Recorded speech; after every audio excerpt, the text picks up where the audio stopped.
ውድ ተመልካቾቻችን ዛሬ በሶስተኛው ፓርት ይዘንላችሁ የመጣነው ለቫርኒሽ ዝግጁ ማድረግ ነው። ስለዚህ አሁን ስንገጥም ክፍተት የነበሩበትን ቦታ እንደዚህ አድርገን በቻክ እንሞላዋለን።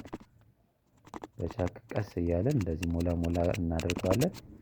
ከዛ ደግሞ በግራይንደር እዚህ ለስለስ እናደርገውና የበለጠ ስሙዝ ሲሆንልን እንደዚህ ደግሞ በደንብ እናለሰልሰዋለን። ምክንያቱም ሲቀባ የበለጠ ውበት እንዲኖረው ማለት ነው።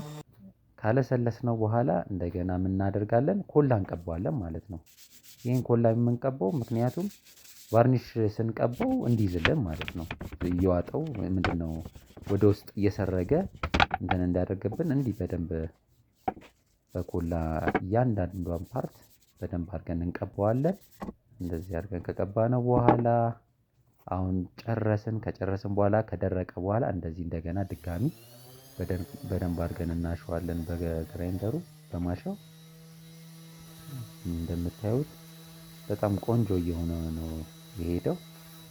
እያንዳንዱን ፓርት በደንብ አድርገን ኮላ የቀባነውን ድጋሚ እናሸዋለን ማለት ነው። ለስራ ዝግጁ ሆነ ማለት ነው።